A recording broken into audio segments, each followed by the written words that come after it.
The game plays right here. Are you ready for some football?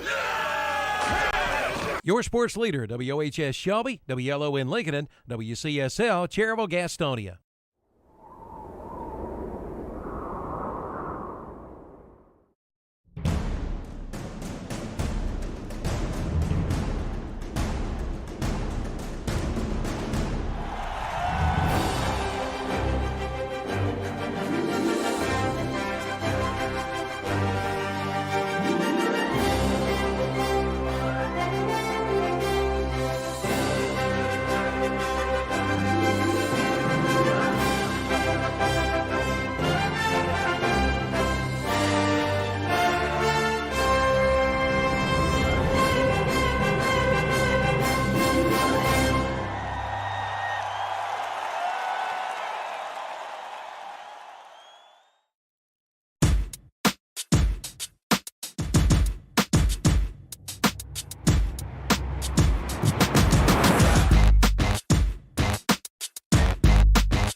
Man, I only do things incredible can, 'cause I am the seed of a chosen breed. You don't see too many like me, 'cause I am one of the reasons you do what you do when you wanna be me instead of you, 'cause I am still on beat, showing love to the streets. Come on, you know me, 'cause that's who I am.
Tiger has always had is what's going to make him really push through this rehab, because it's going to be tough. So y'all been muted the whole time? Yeah. Oh, that's awesome. 15 minutes of muted on Tiger. Hey, but good afternoon, everybody. Welcome back. Yeah. And Hunter, you're the one usually one that checks it too. So I'm not saying awesome. I'm not saying it's Damn, Tanner, what good are you sitting here pressing buttons, and we don't even check to see if we're... I swear to God. Oh goodness! Listen, I'm not repeating any of that. It's been Me either. It's been one of those weeks. What was you talking about, Tiger? Okay. What's the update? What's the latest updates on it? I just told out of surgery. Okay. Told Hunter that he left out very agitated from the hotel yesterday. Almost hit a director's car. And something was going on. Pissed him off.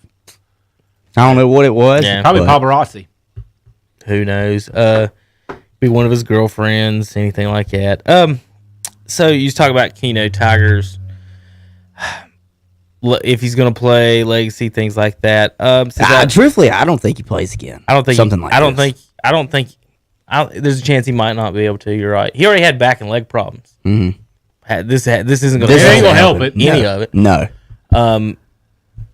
Winning a golf tournament, an internet, people think it's Zach. They take Tiger for granted. So all the people you just named that competed with him were good for a couple of years, right? 2-3. It's the exact same thing the tour is now, but there's no Tiger. The tour has always been the same thing. One or two guys every couple of years wins 3 or 4 majors, then it rolls over every 3 or 4 or 5 years, and it does that all the time until you have a Jack Nicklaus or a Tiger. Tiger retires right now. There's a whole generation of people that'll call him the greatest golfer. Well, we had that discussion a minute ago. Again, Jack's still in front of him. This is the whole Jordan LeBron thing. You know, and again, put it this way. I was not or am not a fan of any golfer. First of all. Second, I'm not a fan of Tiger. Again, it was one of those things where the same thing with LeBron. This is the greatest thing we've seen when he had 8 championships or 7 championships. Like, well, did we not just see 16? And if Jack's playing with today's equipment, he wins tournaments. Like that golf's golf. The scores, you know, you can look at them across the board. They can change the equipment all they want to. For the most part, those scores aren't changing. They back the greens up. They're hitting it longer now, but that's just equipment. The interesting thing about Jack is we're just talking about who, you know, it's debatable who the greatest was, and I say Tiger probably had a lot more competition. I might be wrong about that, but Jack second place finishes in the Masters or majors was it was ridiculous. He was in second place. I mean, it's unbelievable. I want to say almost as many as he won. But I was telling Hunter, and you can tell me if this Jack is was before our time winning. Yeah, well, I never saw Tiger him play. was during, so I can't say anything about his play other than, you know, the stats and anything. But to me, the game of golf is You get it in the hole. right. A 69 is a 69, and so I could shoot a 65 every day on the course, and it'd be the best 4 rounds of my life, and not win a tournament because the guy shot a 64 on one of those days and beat me by 1. And that's how golf is. And then the next tournament, you can shoot 70 all 4 days and win. So it's a weird sport like that. And to me, comparing them over time, I don't have a problem with that at all because you're going to they're all using the same equipment at the same time. I'll tell you what I told Hunter, and see if you think this is a fair assessment of Tiger. Before Tiger went on his downhill a little bit, He had 19 second place. I told you it's about. Jack, He had 20 first, 18 majors. 18 first. 18 first, 19 second places. He could have been, man. He could have really lumped that up. 37 if he did. I mean, come on. I mean, that's a fair. I mean, if he'd have got half of those. But anyway, He did get half of them. no, I'm talking about if he won half of the second places. The second yeah. places. So, but you think about this. See if I'm fair on this. When Tiger was in his prime and he walked out on Sunday with the red on, people shrunk right off the bat before he started being exposed. You can say yes and no because, number one, he never made a comeback. Not one single one of those Sundays was a comeback. He's the greatest front runner of all time. And when he came out on when Sunday, I'm in the lead, I put my little red shirt on. See, this is what I didn't like about him because you can have all kinds of myths about if he comes out on Sunday again. That's just somebody that said it. Like, he got his red shirt on. He's going to come back. He's going to make everybody scared. No, he's already leading. Yeah. Like, he's not coming back on me. He's already in first. Well, then you could go ahead and say probably one of the best closers ever. He never lost a lead. And that's fair. That's absolutely fair. And because we've seen guys shrink in moments when they do have the lead on Sundays. Right. And two, I was comparing him to Tyson a little bit because when Tyson did his walkout before he got exposed by Buster Douglas, he already won. It was a psychic, what do you call it? Psychological thing. Right, I agree. You're standing out there, and I think it would be better for you if you were playing Tiger to be in a different group on the last day than to go out there and play with him. Absolutely. Because he's going to carry that crowd. He's going to carry that aura. He's going to have the mystique. I don't care who you. I don't care if you're Phil. You know, now Phil, they were perfect against it. Like they were perfect for each other. Phil had catered to a certain group. Tiger catered to a certain group. I was actually a Tiger fan for the most part until he started having a lot of issues with just falling off the wagon with his family and stuff like that. And like I said, then I started pulling for Phil. A fan of in particular players. It's just weird because like let's say I'm a Brooks Koepka fan 3 years ago. Was he won anything last year or the year before? Like I love watching Brooks. That's what I'm saying. Like you can rotate around. I tell you, Zach, I did like Greg Norman. I pulled for him. I liked his. I liked his equipment. I like everything about Greg Norman. You know, he brought up Phil Hunter just as a comparison. Phil's got 5 majors. Tiger won 4 in a row. No. Like again, this is basketball. You know, we've talked about this a lot about errors or whatever. I believe the good players in every error, especially starting in the 90s. You start at 1990. The good players would be good. The great players would be great. So if Michael's this far ahead of Reggie Miller, that's like Tiger and in front of Phil. Like Phil's great, Reggie's great, but there's a difference. There's a difference. There is a difference. The Tigerwood video games, I think, brought more people to the game of golf than anything ever Tiger in the video game. Tiger probably grew the game more than anybody. Right. You give him all that credit in the world. They promoted him, but then he won. And again, he was a front runner. But the games were really cool. It allows you to play. They were the first golf games where you could like do things besides just hit A and B, and that's how far your game. You can affect the ball. You know, it's in the wear different clothes, play different courses. It made it very interesting. And number one, it came out when I was in college, so everybody I know was drinking beer and playing the game in their dorms or in their apartments. And it snows. We're doing all kinds of things. Right. So the that part of that he did, I think he did. There's a ton of people that would go to the course. So some people, golfers are different, or different types of people. I don't mind playing with people that are bad. I get more frustrated at people that are jerks. That every time they hit a bad shot, they cuss and GD and F bomb. I don't mind cussing, fine, I'll do it too.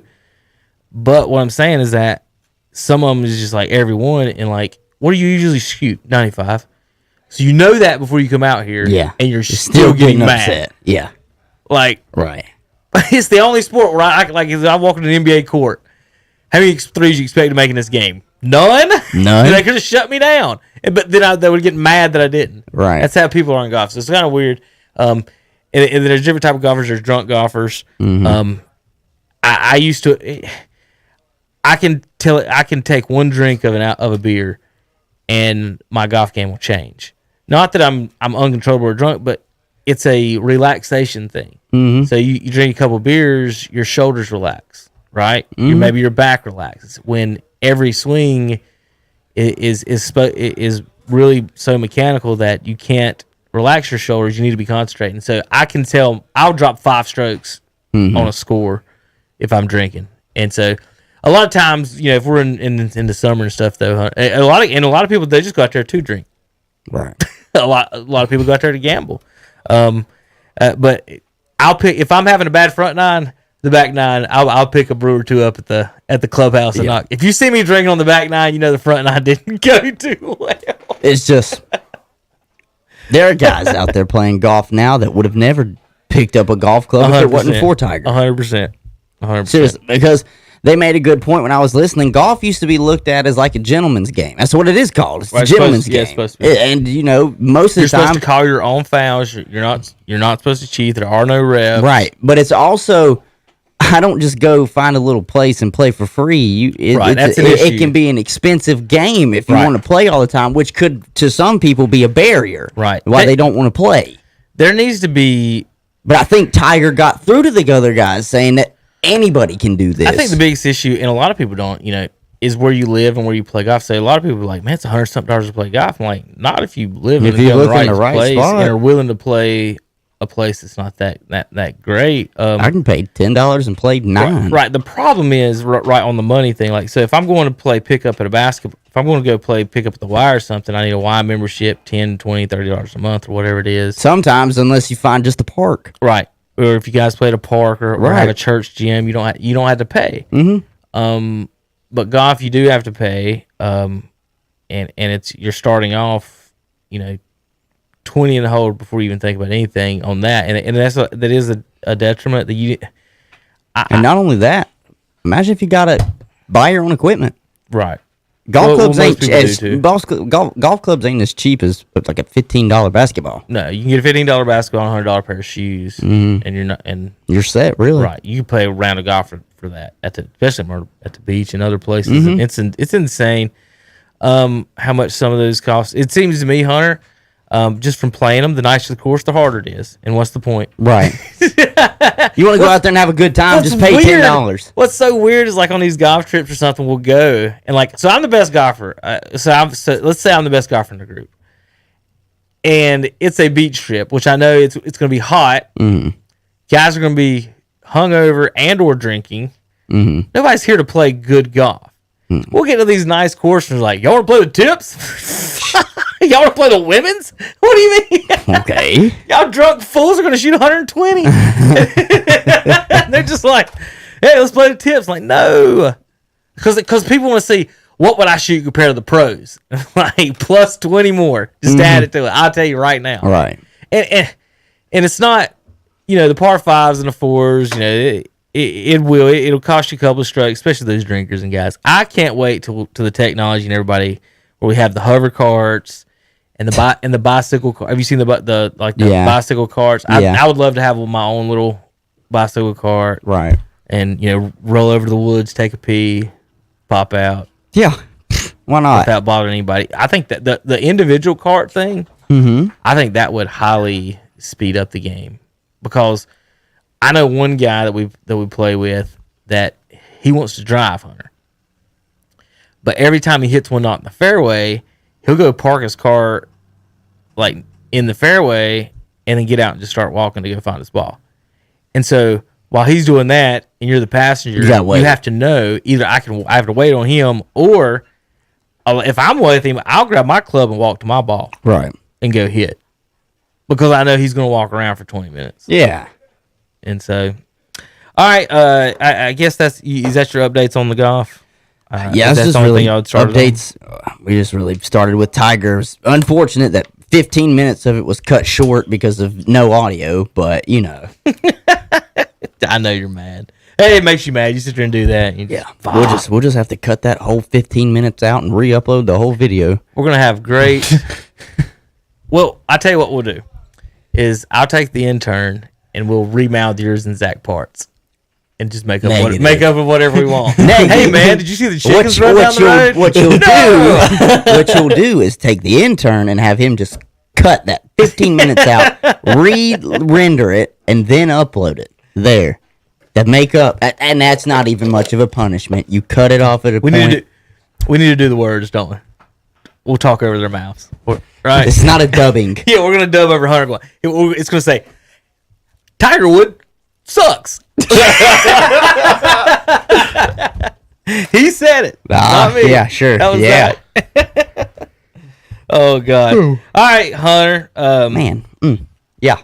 Let's what's the next big thing on the I knew Tiger was going to be kind of the thing today. And, he's kind of been everywhere right now, and what's so crazy is the fact that it did happen yesterday.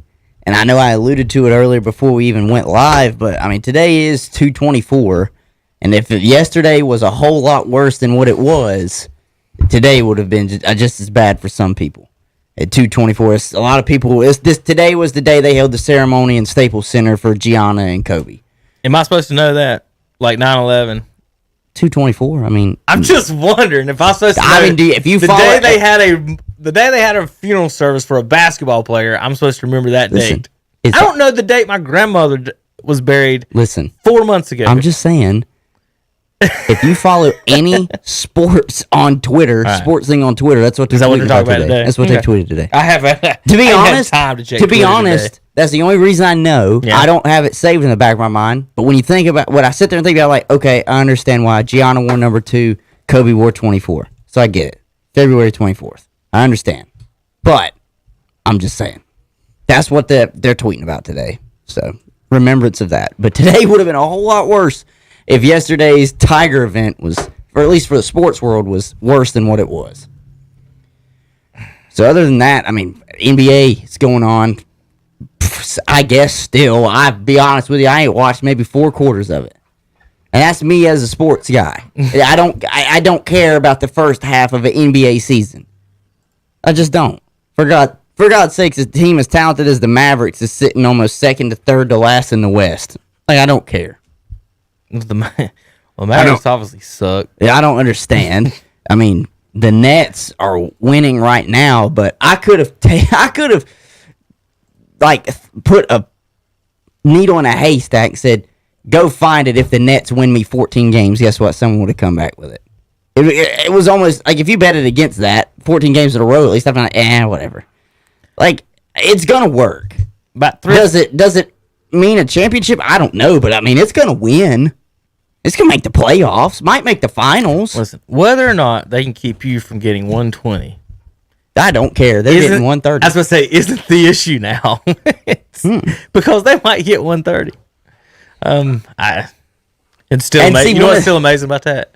Teams average 130 points and still ain't averaging 30 points a game from somebody. No, not them. Good exactly. Not only that though, but I was listening. I was talking about it earlier while we were muted, but I was listening to talk radio coming down here, and obviously sports talk, and they were interviewing a guy. He covers basketball for the New York Times, and they were asking him about why the Mavericks are so bad. You know, for Luka to be as special as he is, why are the Mavericks so bad? And he came out and said, well, they don't play any defense. I'm like, shit. If I hear another person that covers the NBA mention anything about defense, I'm going to lose my mind because nobody cares about defense. There's not a sport now outside of maybe football in inner circles that really gives a shit about defense. That you're right. Like, I'm sorry, people. I played defense in high school. I'm sorry, but nobody gives a shit about defense. It's not sexy. They're not. It's not stars. You can sit here and think about this all day. We will discuss Carson Wentz trades for months on end. But nobody will mention the 5th-ranked Patriots defense or whoever they are, right. and that 50 of 55 Super Bowls have been won by top 12. But let's continue to we'll talk about whether Tua can lead the Miami Dolphins. And not only that, we'll talk about whether or not Deshaun Watson is or is not for trade. I think he's going to the Panthers. You think he is? I told you. Listen, I'm telling you, they're putting together something. I think it is underneath all that. We'll ask Zach in a minute. For basketball wise, you're talking about defense. They don't play no defense. Who's the best defense in the league, Hunter? What? Could you even guess in basketball? Right. You know, they had the best defense in the league last year. I would guess the Lakers, but it's probably not because they don't have the size anymore. The Lakers are first in the West. Okay. Second in the NBA. Is it number the 76ers? You're not going to guess. Number 1 is the New York Knicks. Oh, they still have the number 1 defense. I know they did a few weeks ago. Yep. Like they were holding. They got about 4 points a game. I mean, no, 3 points a game. They're ahead on that one. Okay. The Lakers are 2. Jazz is 3. The Jazz are playing phenomenal. But the question is, is all of the work you're doing right now to solidify this 1 seed, does it pay off when you get to the playoffs? Nope. No. Ask the 73-9 Warriors that. Who's their second best player? Who? Jazz. First is Donovan Mitchell. Second, what is that? not Rudy Gobert offensively, but defensively, yeah. Mike Conley, maybe? Are any of them better than LeBron and AD? Anthony Davis? No. You're not beating them in 7-game series 4 times. You're not. You might beat them. You could beat them 3 times, take them to 7. Guess what? That's not the magic number. You got to get to 4. Yeah, it's so that's the biggest thing. Like, you can talk one game upsets all you want. That's what's hard about the football playoffs and how JP can pick winners. Is that it's not a 4 out of 7 game series or 2 out of 3 or any of that. You got to win one game. You got to show up. And so I tell you what, Hunter, I saw on Twitter yesterday and I feel bad. We talked about a little bit on Monday. Is they're raking Kemba Walker over the coals. They are. Holy shit. The stat line, it said Kemba has a bad shooting night. He was 4 of 11 from 3, which is like 38%, which is not a bad night. And he was 8 of 19 from the field. Well, that's a normal Kemba Walker night. Like, but what did he think? What did you think you traded for? 8 of 19 is the definition of Kemba Walker. I was listening. God, who was it? I think it was Rick. Done that his whole career. I think Rick Bucher was the one that was talking about it like 2 days ago. He was like, people are mad at Danny Ainge because he was trying to in the offseason trade away Kemba Walker while his knee was bad, and so people thought that Danny Ainge was obviously just trying to get rid of damaged goods. Yeah, and that's why Kemba's really not been able to play up to what everybody thinks he should play at, is because he's been injured. But I'm looking at it and I'm like, do you even need him? Really? His best year, he averaged 9 of 20 from 3. No, from the field. From the field. Okay, and yeah. That's just under 50%. The best year of his career, he was 9 out of 20 shots. What's that? Averaged 25 46%. Points. What is that? Right, but think what I said. 9 of 20. They're mad at him because he went 8 of 19. The close. So if he shot his next shot and made it, it'd be his best. It would match his career exact same best. Like that. What did they think they were getting? Like it's almost like, Hunter. Maybe I'm going out on a limb here. That maybe people up north and up out west on the west coast and the east coast, the coastals, have never actually seen a Kemba Walker highlight other than him shaking people and throwing something off the backboard. Maybe.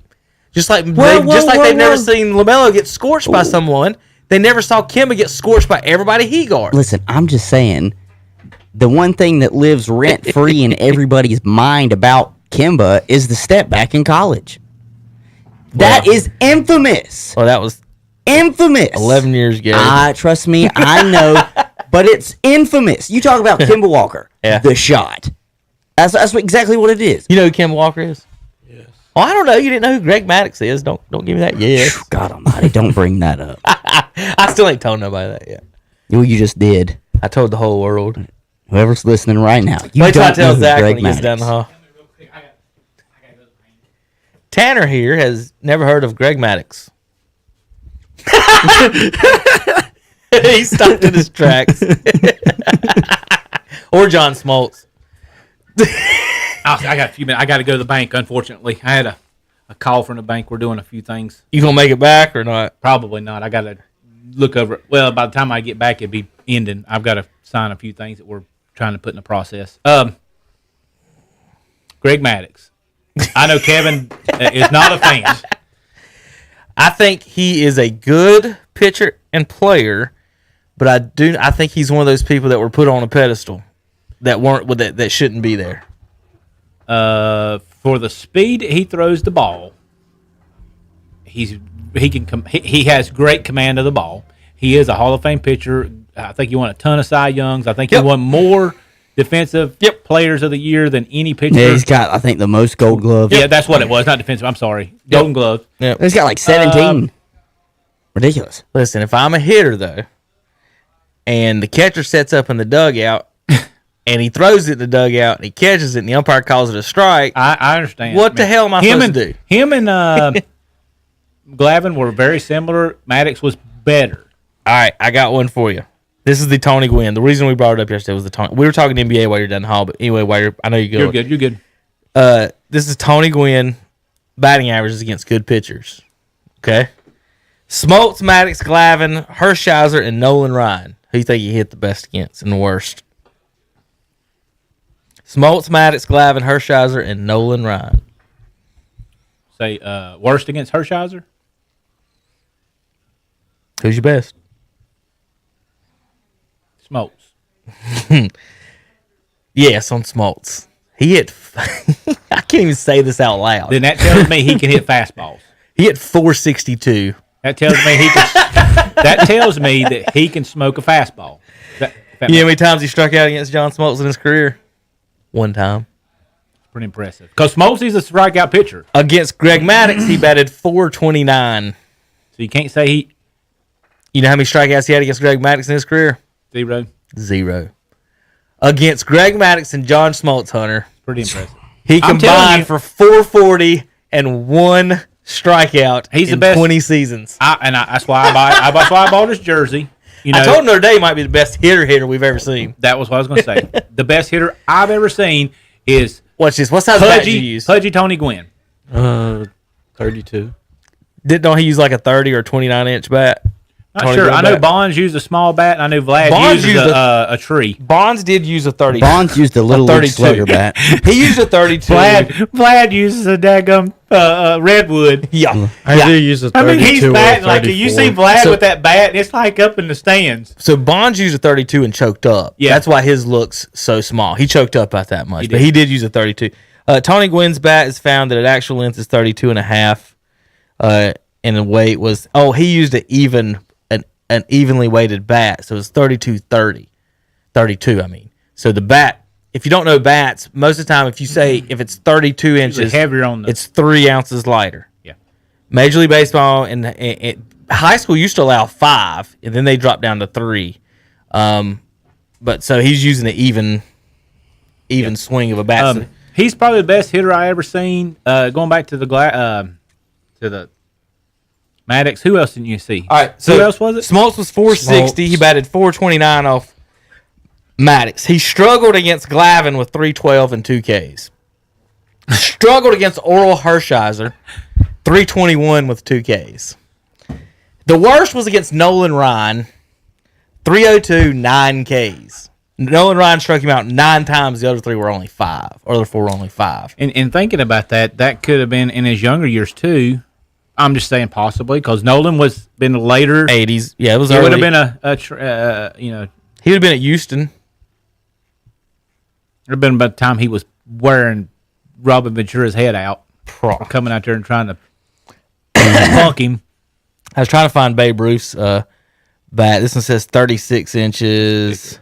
There's a couple different ones. That's what they're trying to get. It's a dang tree. 36-inch bat. Well, he's about 300 pounds swinging a 36-inch bat. Just think about that. You think about Tony Gwynn.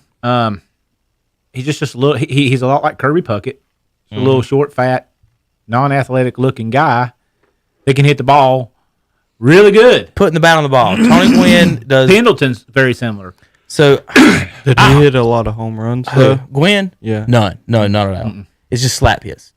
Yeah, And his career was 340 something. I promise you, let's say this, Larry Bird. You remember when he was telling the guys what he was going to do before he went down, and he done it in basketball? Mm-hmm. I bet Tony Gwynn could say left side, right side. Yep, I'm going to hit it right here. I could do that. We had those drills in practice where I was really good at that. I almost hit like Tony Gwynn. I could never get one out of the park, but I would kill the damn walls. Double.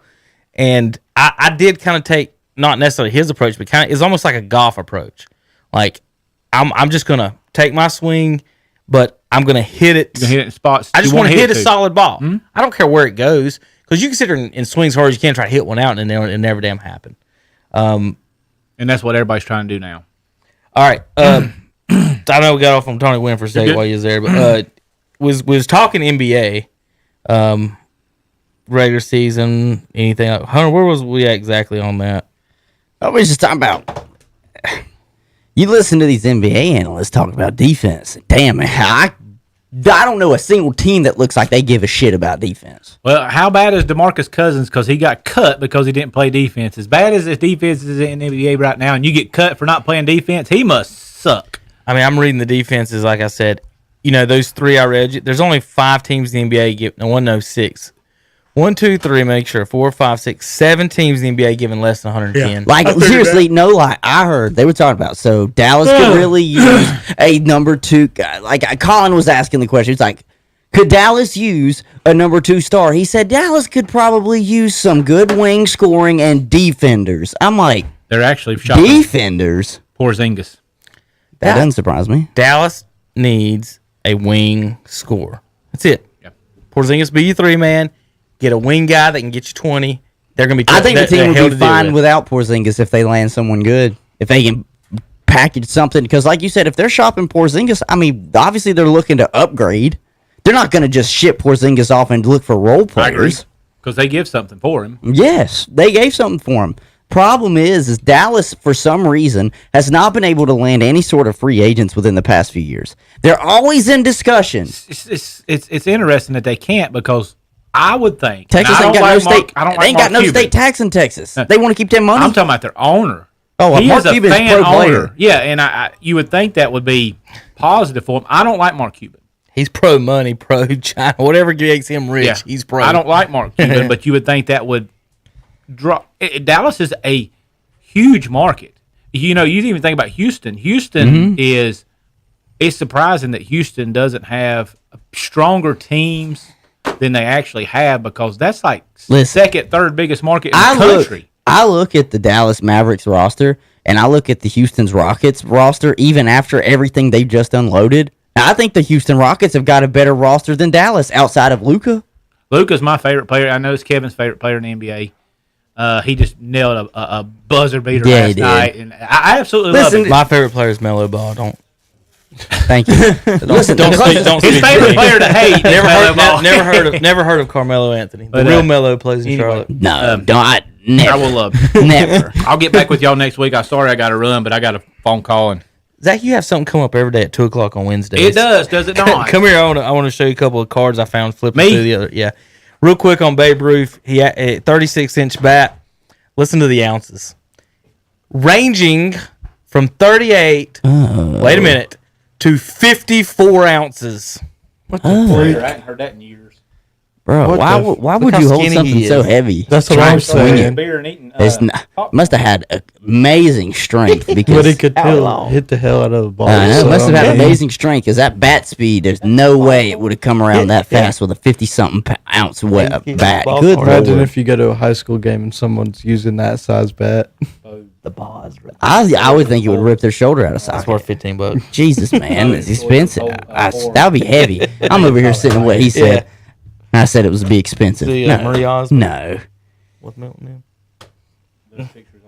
Anyways, so I guess that's my little basketball rant. All right, Just- Zach. I hear people complaining about defense, and you look at so baseball, you look at football, you look at. I bet you hockey even thinks the same thing. We got to find a way to score more points. NBA is the same way. It's points-driven league. That's what we want to see. only we could get soccer to do the same thing. Highlights, huh? What about soccer? Oh, Do we they get not soccer. play We are defense still the either? purists that like defense. Hey, what do you think about this? The goal for us is to only have 1-0 games because that means our defense played fantastic. What do you think about this for soccer? You tell me I'm stupid. What about 2-point goals? Listen, They should do that. no, listen. That honest to God is why basketball and football is so appealing and has such high scoring games. Think about it. Different type of score. It's different type of scoring. Football, really, if you wanted to do it just traditional 1, 2, 3, you would have 4-3 ball games. Right. Nobody wants to see, the score was only 4-3. Right. Extra points are 1, field goals are 2, touchdowns are 3. Right. No extra points, just everything else. Exactly. I was just wondering what, as a soccer, like, I don't know. is that something feasible? Is something that people would think about? The game's so established and it's been around for so long. No. Are more goals scored from, like, what's the average distance of a goal? That's something that you would have to, kind of really look at. Like, a lot of them are scored just outside of the 18-yard box. okay, so if you went 35 yards, worth 2 That's ridiculous. worth 2 points. I'd give him 3 points for that one. Good God. No, that's what I don't know. A 35-yard strike with your foot. That's what I don't What know. if you score from the middle of the field? I've seen multiple people do that. They catch it on a play at the end of the game where the goalie's been brought out. They put everybody in the He's box back there big in his and nose. nobody, and it just bounces out, and the guy just boop. There it goes. All right, Hunter, I got to walk down the hall for just a second for everybody. All-Stars. All-Star list. You want to talk those? Yeah, we'll talk All-Stars. Real quick, I'll give you the starters. LeBron, Steph, Luka, Jokic, and Kawhi against Kyrie, Embiid, Bill, Giannis, and Kevin Durant. Once again, before we even start, I hate the non-East versus West. Yeah, I don't like that either. I like the traditional East versus West, as Kevin basically probably shattered his phone. I really like that a lot. I don't know why they got away from it. I saw no problem with it. Mostly because it was just the best players in the East and the West. But I felt like, obviously, there were more players better in the West than there were the East. I felt that way for a long time. And a lot of people have thought that over the years. They've always said the East has got better teams than the West. Well, for you to have better teams, guess what? You have to have the better players. They did this probably to try and make it a little bit more competitive. I know that now they just do it captains-wise. They got Team LeBron versus Team Kevin Durant this year. Don't they just choose their players?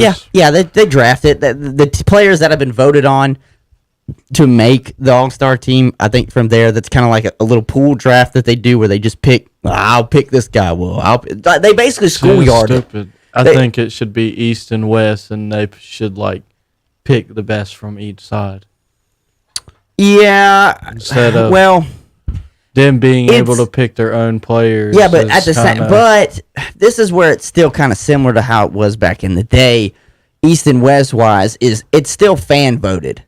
Yeah. For players to be considered for the All-Star game, it is still fan voted. From there, it just comes down to, instead of it being East versus West, it's LeBron is going to pick one of these guys that was voted to be an All-Star, and then Kevin Durant is going to pick from these guys to be an All-Star. It's a little bit like we're going basically out to the park. We got 10 of our buddies there, got 2 captains, and then from there, they're going to pick from the guys that are there. Not from the whole slew of people, not from the whole league, but from the guys that were voted All-Stars. I do think there were some possible All-Star starter snubs. You could argue Damian Lillard needed to be an All-Star starter. I hate to see that he wasn't. Trae Young was actually having a fantastic season. He was, I think, 3rd in the league in assists, 9.5 assists per game, and he was averaging almost 26 points per game. He could have been a snub. Is Luka a starter? Oh, absolutely. Absolutely. Paul George as an all-star, it's pretty nice that he was able to do that. He is having a great year. It's just, I don't know. The all-star game to me really means nothing now, and I bet you a lot of people that listen to this show think that I think the NBA means nothing because I just don't watch it. And it's just because I feel the same way with baseball. I like both of them. Do not get me wrong. I like baseball and basketball, professional, NBA, and MLB. Just after a while, when the first part of the season is going, I really don't care about these games that really don't mean anything. Like right now, the Utah Jazz are sitting in 1st in the West. I don't think it matters because I don't think that team is good enough to win a championship. If you shortened it down, it would mean more to me, NBA and MLB, because then the games would probably mean more to the players. But I know we're on the All-Star game right now. I'm looking at the reserves list, and it's... God. You knew Zion was going to be on there. Yeah, Zion was, in fact, voted as one of the reserves. How is Anthony Davis a reserve? I think it is because he's injured right now. Oh. Yeah, I think it's just because he's injured, so, or else he would be playing. I don't know. Because he definitely, if he was getting fully healthy, he would definitely be a starter. Now they gave the nod to Rudy Gobert. This is his 2nd All-Star game appearance. Really, he's just a defensive guy. Yeah, I don't see him as any kind of offensive threat. And what's so crazy is when you talk about the All-Star game, it's just a big show. They don't play defense at all. There's defense. I criticize the NBA for not playing defense in general during the regular season. You think they're going to play it in an All-Star game?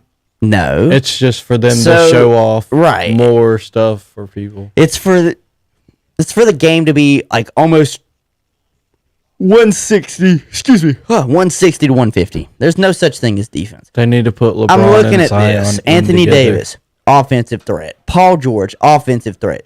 Damian Lillard, definite offensive threat. Donovan Mitchell, offensive threat. Chris Paul, offensive, can score, but is more of a facilitator. But he is one of the he is one of the greats. He can score though.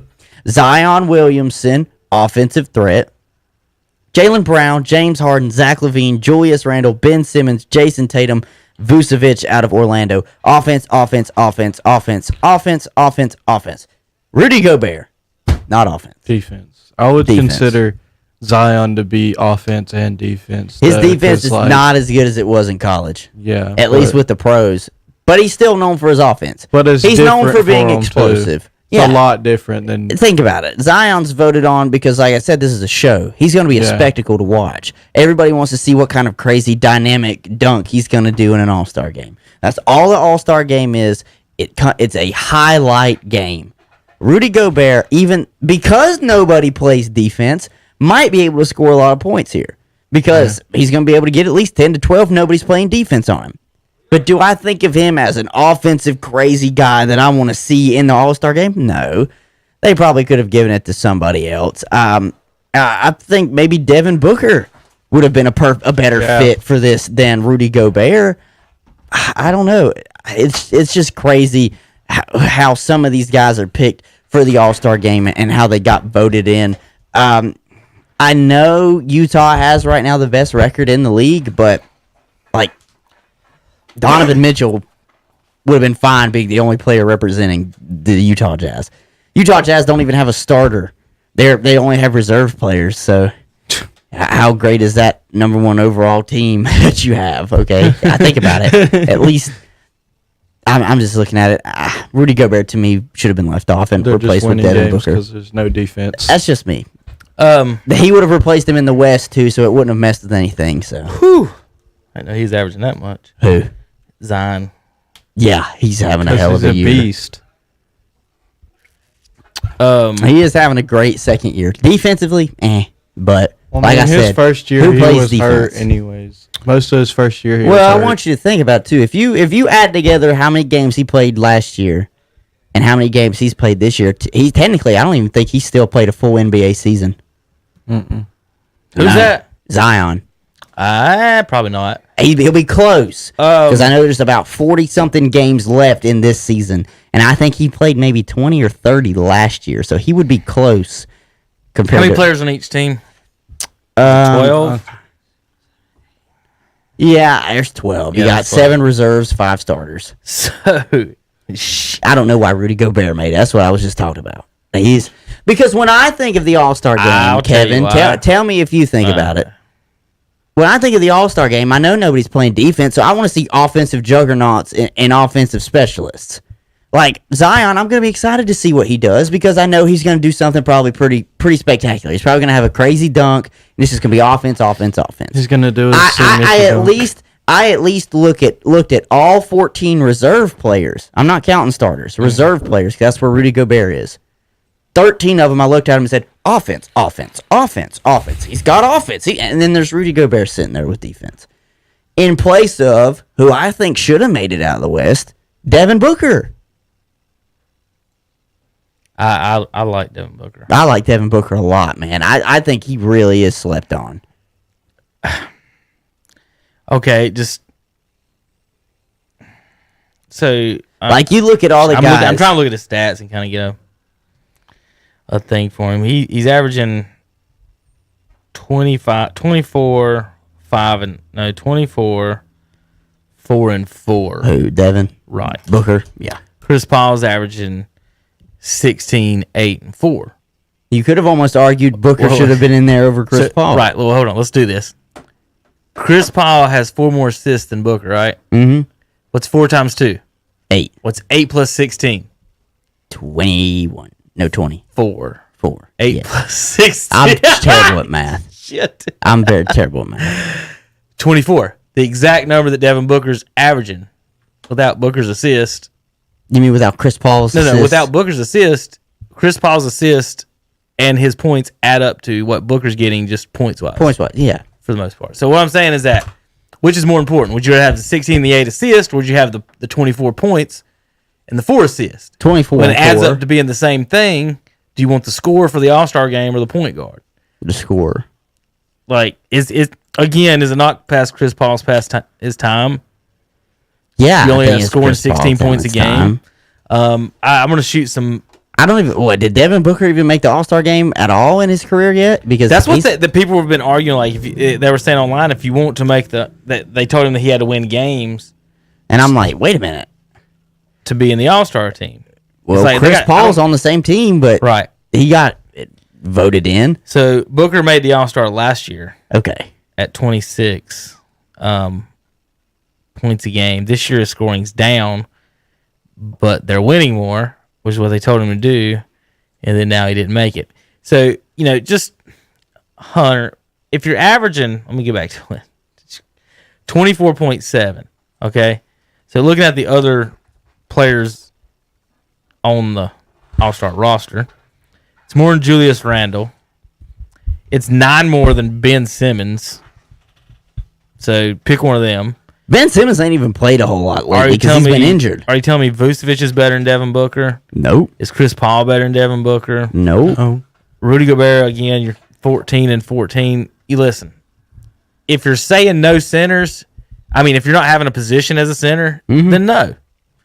If you're going to have a center, then you got to have them in there. But you got Jokic starting and Embiid are there. So I guess, I don't know. Like you said, it's an All-Star game. Like, what are you? Are you want Gobert to come in there and block a jump shot or something? I'm looking at the NBA player pool, right? And I think they tried to get it as even as possible with players from the East and the West. But even then, I don't think Vucevic should have made it out of Orlando. I don't. Trae Young could have come in from there. He was averaging like 26 and 9. He had like 9 and he was averaging, I think, 9.5 assists per game this year. But what I also wanted to comment on as well, I don't know if you can see from there, but they got a picture of like Team LeBron and Team Durant. Look how old LeBron looks in this picture. He is old. Like, he's got bags. He's 1 year younger than me, or 6 months younger than me. He's a year younger. Like, I'm looking at this picture, and like everybody's talking about, the ageless wonder, and I'm looking at it, and I'm like, dude, you look old as hell in this picture. Unless someone doctored this, right? You can Hunter, you can lift your weights and HGH, but some things you can't do is your hair and your, like you said, your eyes and use that picture and your face. God, he does look old, man. It's just I can see it right here underneath his eyes. He's gonna play till he's 50. He's gonna try to. He's gonna try to, but only time will tell. Problem is, these players are going to want to play till they're that age. It's the same ordeal if we went to the NFL side and looked at how I look at Pittsburgh and Big Ben. After a while, they're going to look at him and say, is it really worth me hanging on to you for another 3 or 4 years, money-wise? Like, sure, you want to play, but business-wise, like LeBron could want to play till he's 40 or 45 all he wants, but as a business, if he's not performing and he's still wanting substantial money, maybe not. Should Trae Young be on the All-Star team? Absolutely. I saw his stats last night. He's like 26 and 9.5 assists per game. He's almost averaging a double-double. And sure, they don't win. That's the same argument that you said people were saying online about Devin Booker. Atlanta don't win. But he's getting 27, 9, and 4. Come on now. I'm not again. The All-Star game is a show. I'm not a Trae Young fan. I don't think. Put it this way. Listen, you can go out there and shoot like Steph all you want. But you'll never be Steph. Dame Lillard and Trae. The one thing that makes Steph different that I'm not sure a lot of guys really think about is his finishing ability at the rim. Mm-hmm. Like, so if you run double teams at him, if you can't finish at the rim, they're just going to run double teams at you all day. And then when you run at Steph, he takes it to the rack, and he's got some of the best touch ever off the glass. Him and Kyrie are fantastic off the glass. I think that's the main difference. The shooting, Trae tries to emulate it. He gets 27 a game. He's not doing a bad job.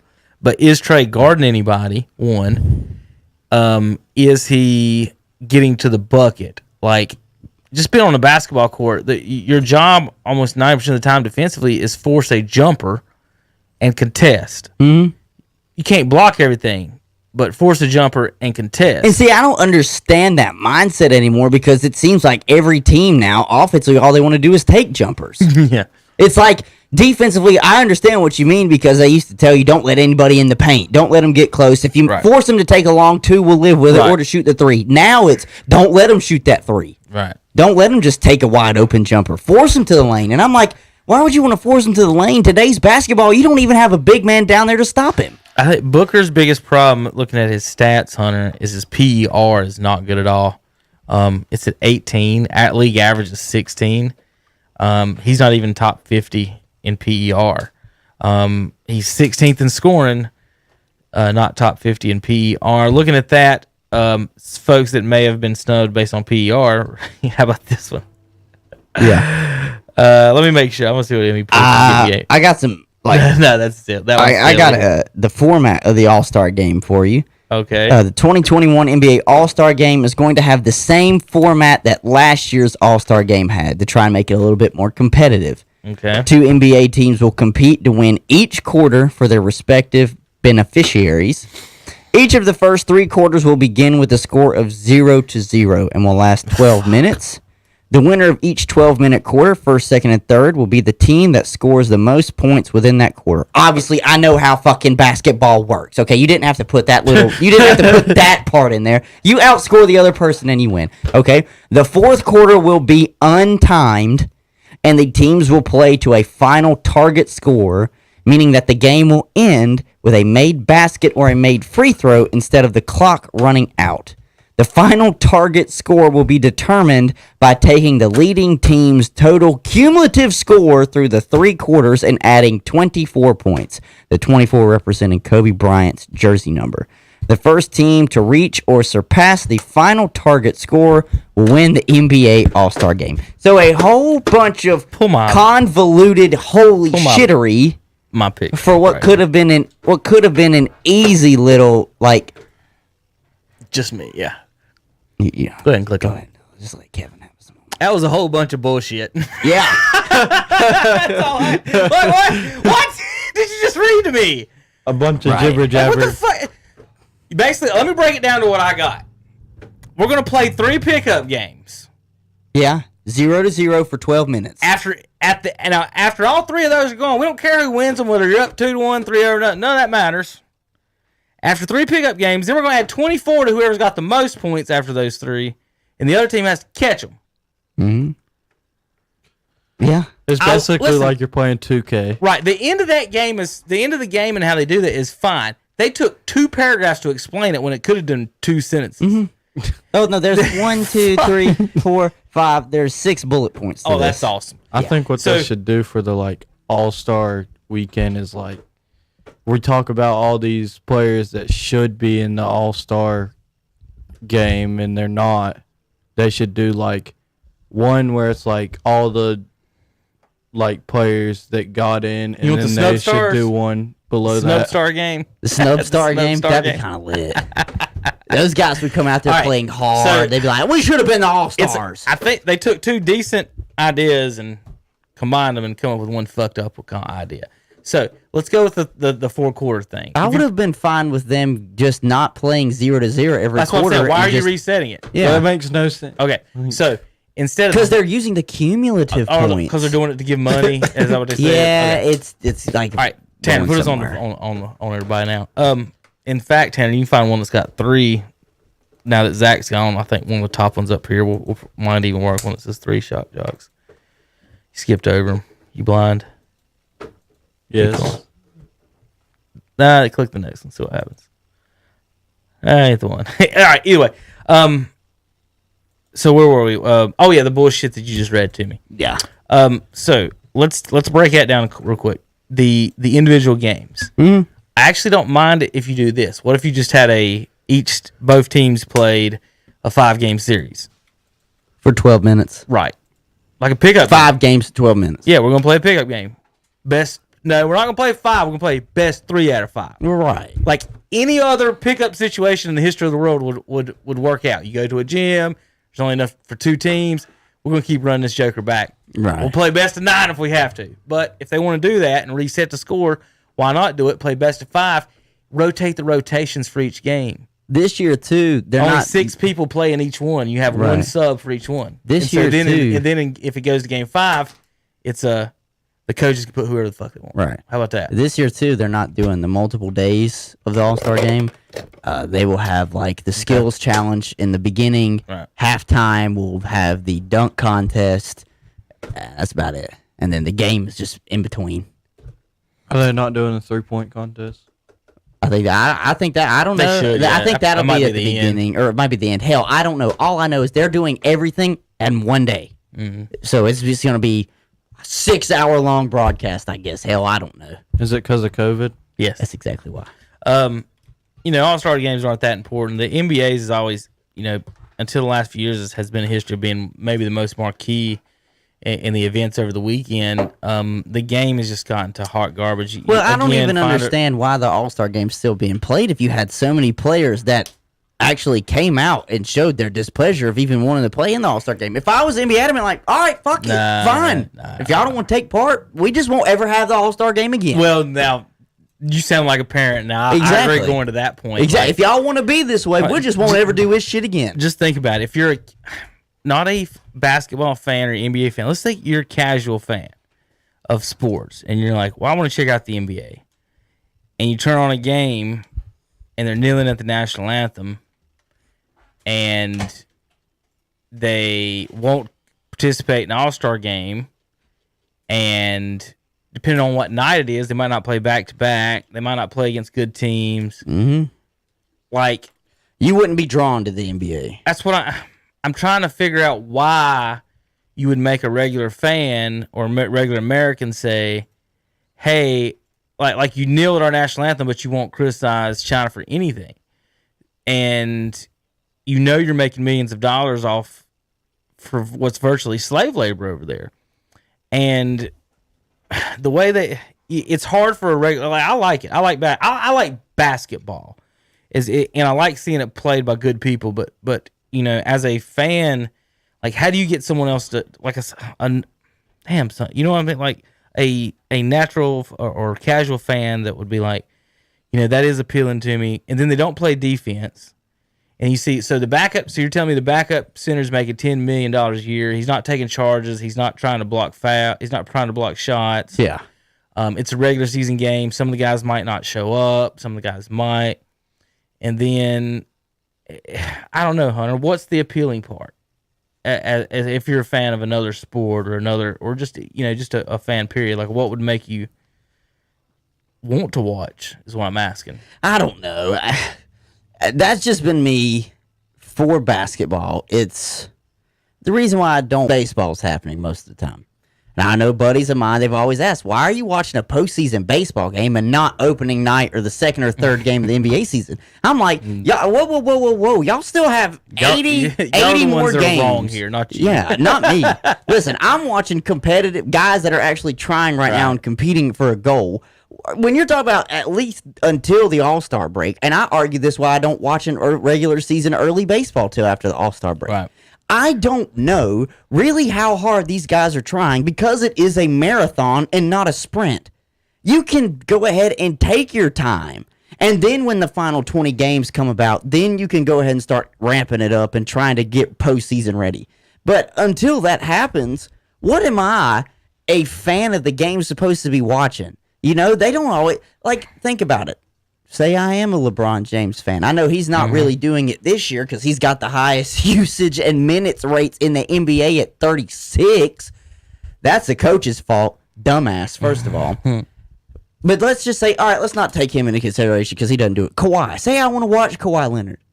But damn, he takes every other game off. Right. And he's like, why would I watch that if I don't get to see the best product on the court every night? You talk about the defensive thing, like, is it a big deal? I think it's too many games still, and if they cut it down, we won't be having nearly as much load management. You think about what was I just saying before you said that? my train of thought. Something about the NBA, obviously. Oh yeah, the 130 points a game. So if the average used to be 105, and you're getting 125, that's basically a Hall of Famer Out there scoring. and it doesn't mean anything. Do you understand what I mean? Like how you've devalued, like when you add 20 points to it, you're in stock. And what's crazy about it, nobody's averaging it's not like 5 guys are averaging 35. Right. It's still spread out amongst the team because they're pass, shoot a three. Pass, shoot a three. I don't know how to fix it if I like it. I think that I would like to see a game, first of all, with the threes extended to the out of bounds and see how that would affect it. Because when you kick it to the corner, It'll be long too. you have to make a move now. You could take the jumper, but you can't just hire a 7-footer to stand in the fucking corner and shoot threes. Right. That's the biggest problem I have with today's NBA. Is I've said it all the time. I don't like how I can watch 10 possessions in a row of a guy shooting a three, the other team getting a long rebound just to go down and shoot another three, and then vice versa. And sometimes it's 10 misses in a row, Now, Hunter, and they're just going to keep shooting until they hit it. People used to complain all the time that they didn't shoot enough. Now I think they And shoot now they're saying too they're many. shooting too much, and we got to find a happy medium. But again, they've gotten more. Nobody's shooting 55% from three. The better right? shooting 3-point team last year did not win the NBA championship. Right. I think what's happened is it's not like we talk bigger, faster, stronger.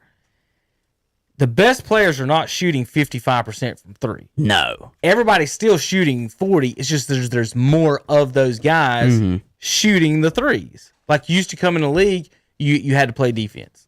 If you're a backup, you have to play defense. You don't even need to hit a three. Right. Michael Kidd-Gilchrist. We drafted him with the number 2 fucking pick to guard people. Didn't work. Oh, he guarded people for 8 years, and they all scored on him. Yeah. Every single one of them dropped bombs on him. But now you're looking for the shooters and stuff. It's way different. All right. Anything else on the basketball No. besides the All Stars? Well, I mean, great. We're at the All-Star break. I think I would like to think we're going to have more competitive basketball games going forward. How many of them I'll tune in for, I don't know. I'll just be straight up honest with people. I don't know because it's Zach was here. That's what I was going to tell him about the Hornets. Only 2 wins against playoff teams. Yeah. And the rest of them are scrubs. And they're on a West Coast trip right now, Hunter. yeah. They were beating Utah for a substantial amount of that game, but Utah just turned it on in the second half. Utah won by 22. They were coasting, and then they were like, you know what? Maybe we actually See if you know this. Did you know the Hornets are in first place? What, in their division? Yes. Yeah. I did. What? I did. Yeah. Think about it. Who's in their division? Atlanta, Nobody knows in Washington. basketball. All right. It's Atlanta, Washington, and they're both horrible. And then, isn't it Orlando? Yeah. And then there's one more, isn't there? Miami. Okay, yeah, the Heat. Everyone's going to lose the record. Hornets are in first place right now, and nobody's talking about it. We have a first place team, folks. Holy shit. The Hornets are in And guess first, what? They're still under and 500. they're 2 games under 5. The division, Hunter, is 28 and 33, 41 and 51. Just put them in the playoffs for the hell of it. 54 and 70, 65 and 88 is the division. Just go put the Hornets in the playoffs and see how they do. Right now, Well, they're the right 9th now seed. They're out. they would be close. They're out. They got kicked They're out. close. They're looking on. They're outside looking in. But I'll tell you what. At this point, I'm pretty sure that's all anybody could ask for, though, of this franchise is to at least make the playoffs. Well, right. Nobody's that's what they're expecting them trying to win. Oh, right. But if you at least make it, hey, maybe we can get a few extra games to watch. Maybe this year, they would host the 76ers if they were the 8 seed because they're at 76ers are the 1 seed. Hell, the Nets could be the 1 seed, and think about it. You'd still at least get 2 games here in Charlotte to watch Kevin Durant, James Harden, and Kyrie Irving.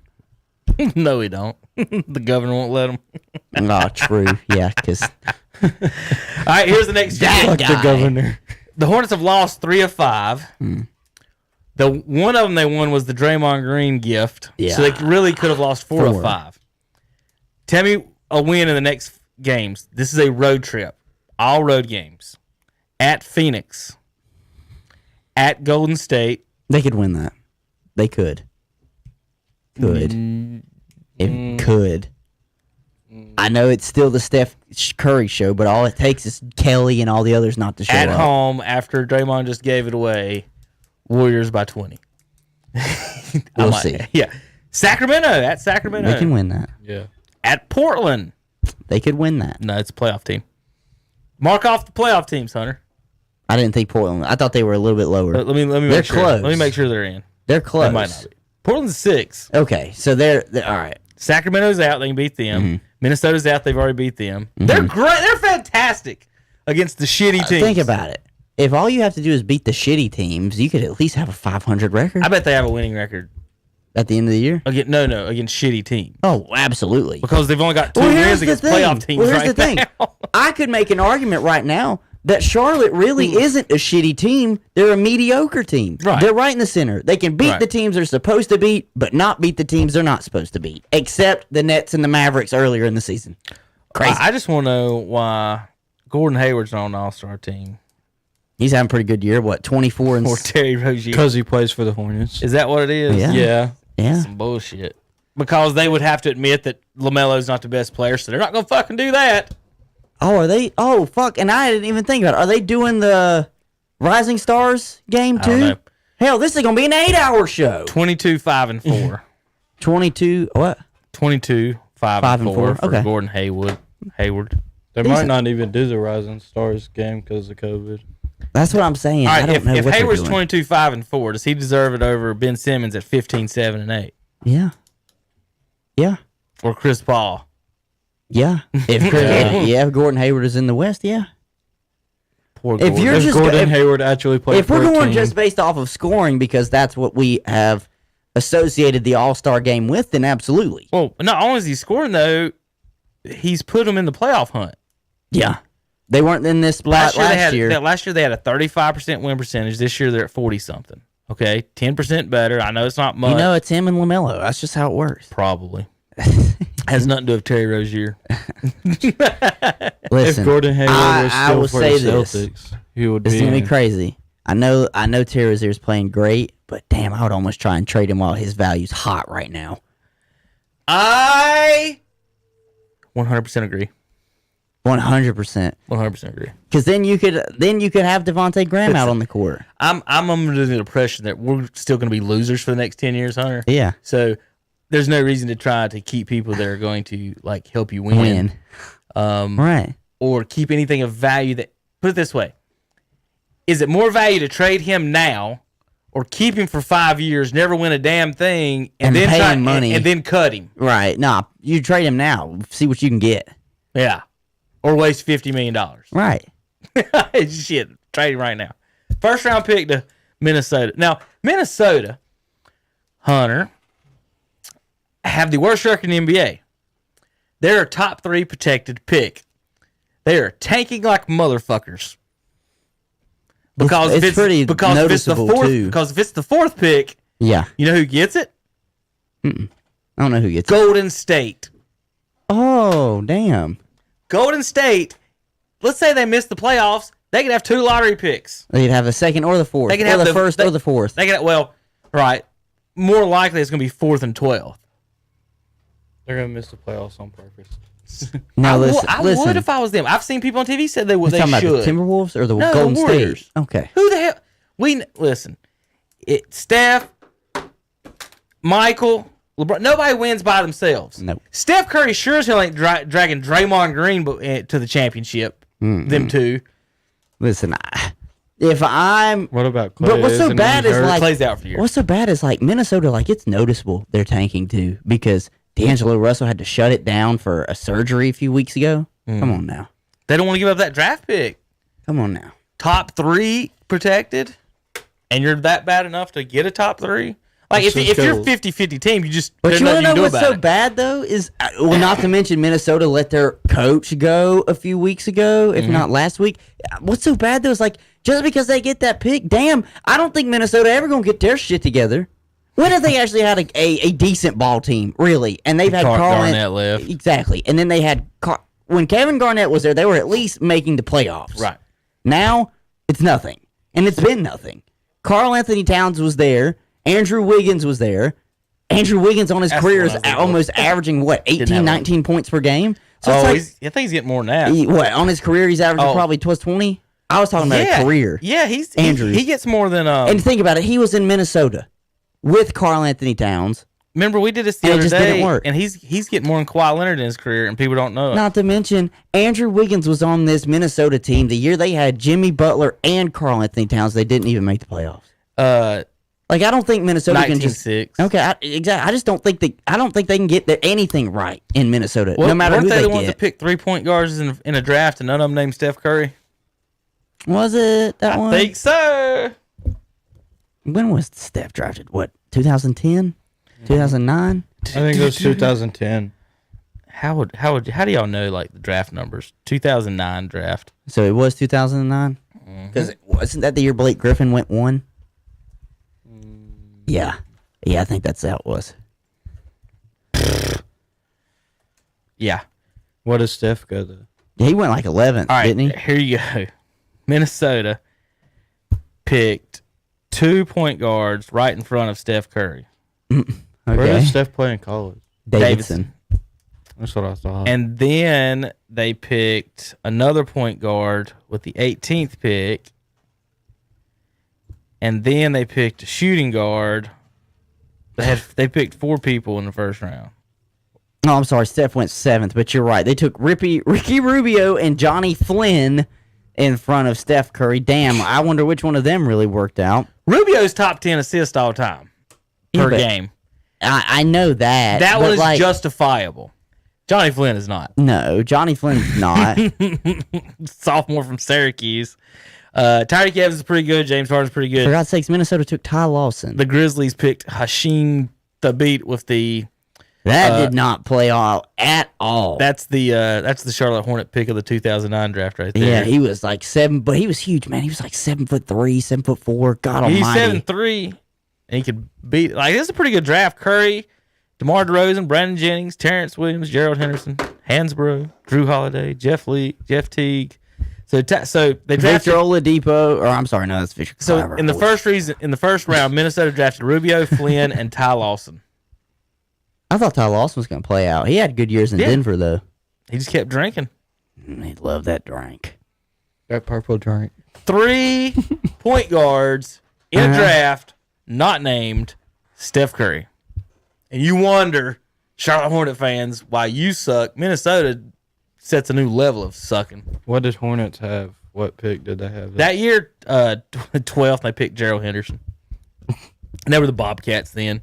Players that turned out pretty good after Gerald Henderson. Drew Holiday, Ty Lawson, Jeff Teague, Darren Collison. Darren Collison was really good. Hey, Byron Mullins went in that draft. We ended up with him at some point. Taj Gibson was still good. trash. Taj Gibson was good for Chicago. I think he was the Couple years. 6th man of the year one Hey, year. I think 4-time champion Danny Green was picked in the 2nd round that year. Danny Green's better than Gerald Henderson, ain't he? Yeah.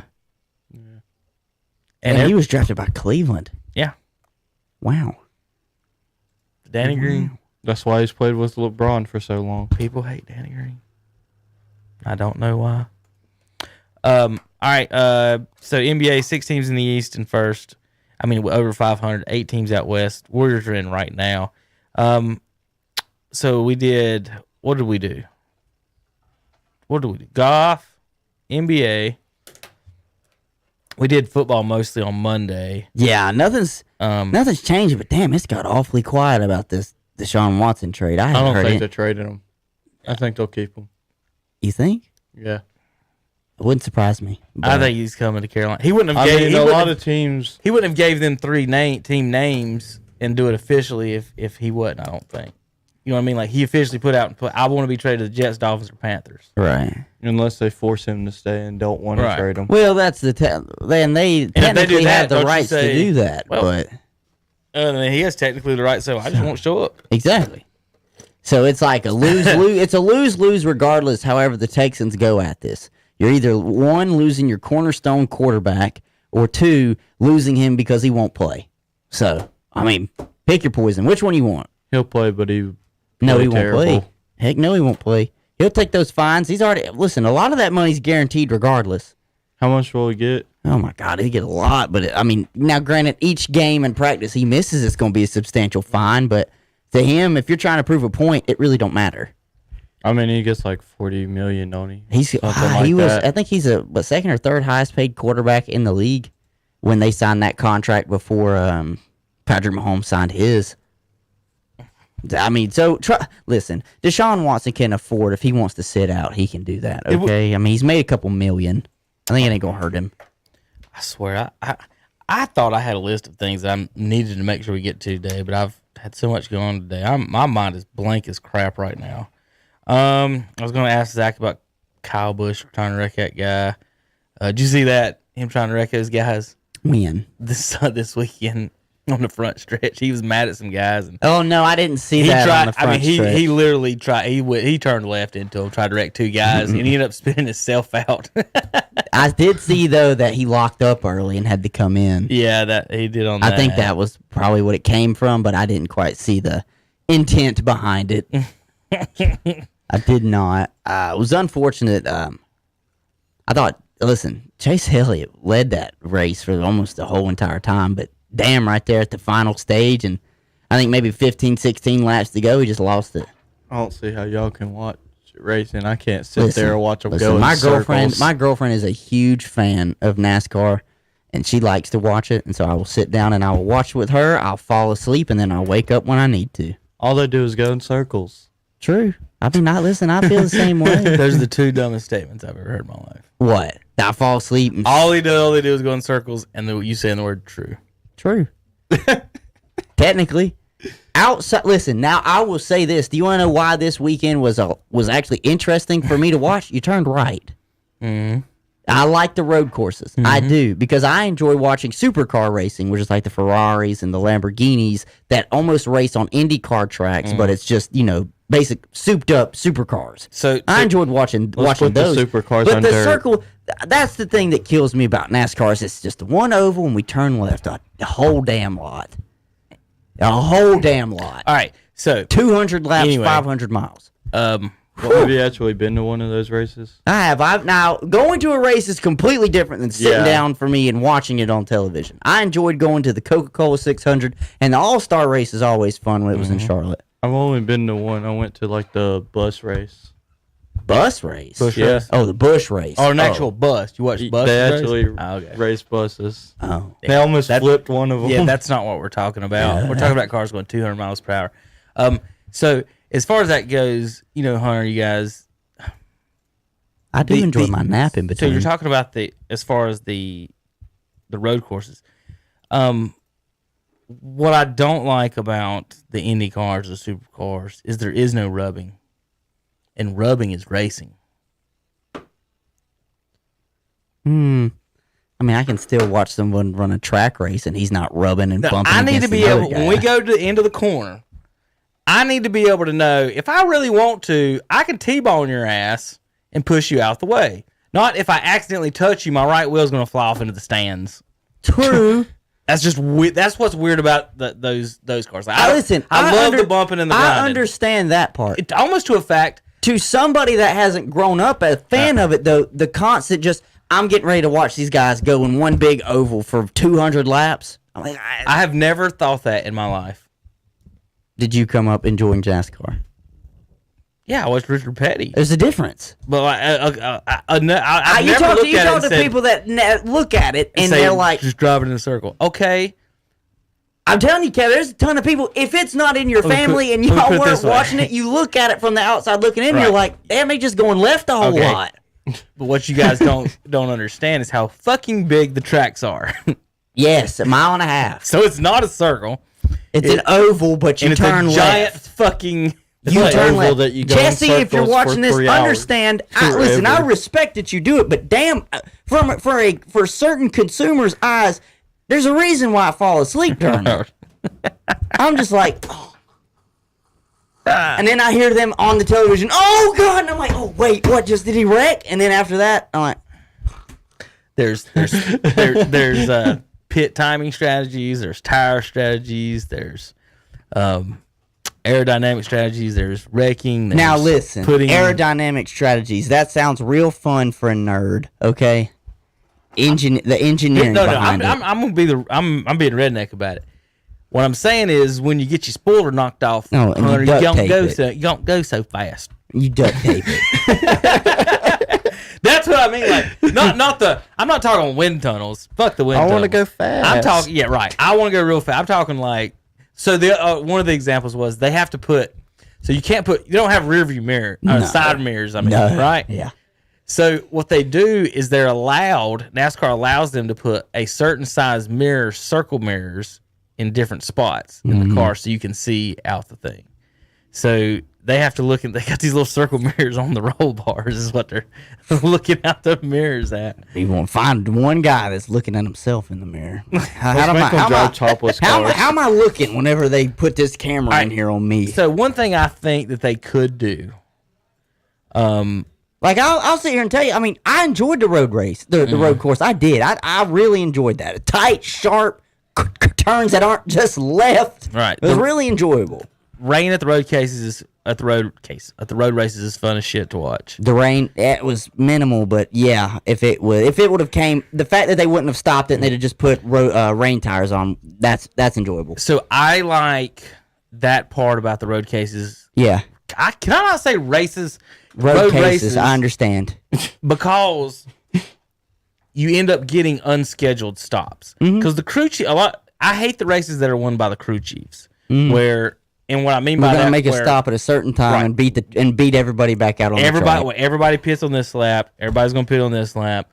We hope that we got more horsepower and aerodynamics is better. Those aren't that fun. But the other ones are. I think that's why I enjoyed the road casing, road racing as much, is because to me when I was watching, I felt like it was more on the driver than anything. Okay, another thing that's good is because not only that, I didn't see one necessarily car manufacturer be real dominant in this race. Yeah, sure, Chase Elliott was out in front a whole lot, but we know that that's his thing. He's a road course driver. What's weird about Terry not liking that? I don't get it at all. So basically, where he's at is he wants it to be the restrictor plate races where we're going to watch 199 laps. And the winner is just going to be someone random based on timing of aerodynamics. Like there is no, to me, and see what you got to say. Isn't it the guy who wins the road race the better driver than the one who can ride in a pack? Mm-hmm.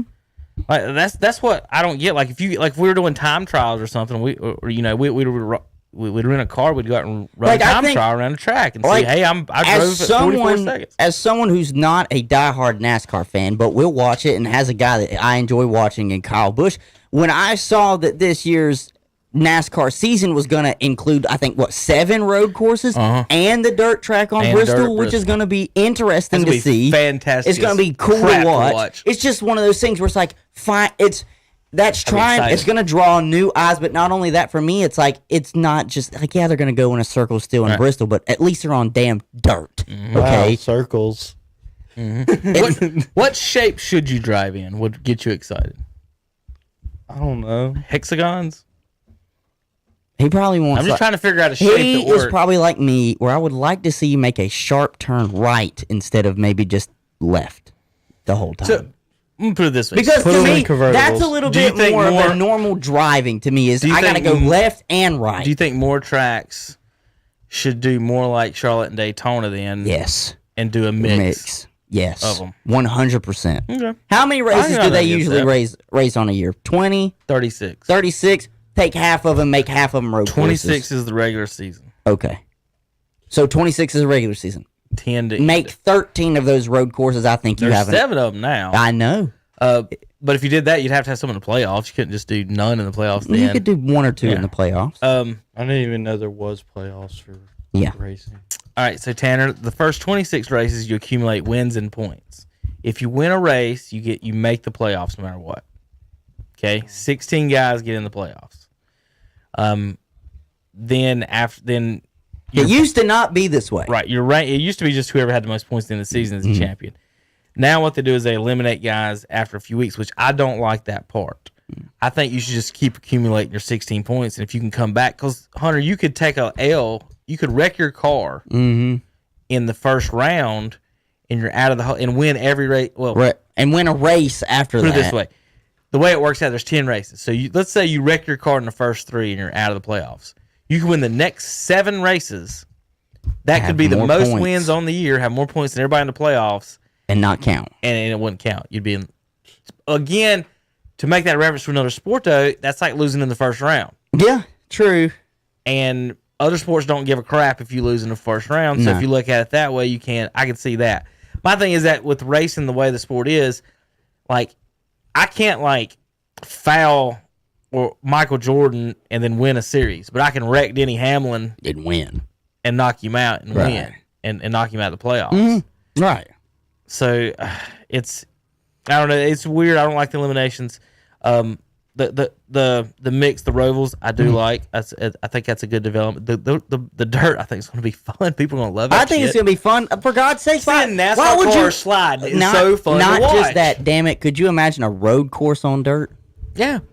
Imagine that you would literally be watching basically old school racing. But if it rained, Damn, it'd be a mud bob. it'd be They awful. should make it like Mario It'd be so- Kart and let us throw bananas. It'd be so awful. Now listen, I have had an idea in the back of my mind for years to on Twitch start a Mario Kart racing league. All right, and have people be fans of people There's that drive. already one? I Hell, assume I there would don't. I be. don't believe there is. I think don't there know. would be. My God, and Mario Kart's every not week as and big every as it week used to tell be. them, look, we're racing this circuit, these 4 races, Mm-hmm. and not only that, this is the only kind of cart and the only kind of wheels you can use. So therefore, it just has to be whichever of you are the best drivers. I think that would be great, but we can't just have that in real life because I don't want people throwing bombs at each other It out the would back bring of their back vehicles. Mario Kart though, because Mario All right, Kart's still it's big. not as big as it used It to used be. to be very big. It ruins friendships. I would argue that. It got big again when they made the mobile app. All right, so I've got a couple of idea suggestions for the cars. For the NASCARs. Right. Really, all of them? Well, aren't they trying to go towards a Yeah, this is model? for all of them. Aren't they trying to go towards a model though that's kind of like makes it even for almost everybody now? Isn't that the car of the future They that they're always working try to on? do that every time. And so basically what you do is you get the bodies Hmm? and the manufacturers, Just give you the engines. well, and the bumper. The bumper Okay. shape. Mm. So the bodies for Right. everybody's mostly the same. But I thought that was crazy. You've Damn. got a different bumper. Put it that way. All right, wait.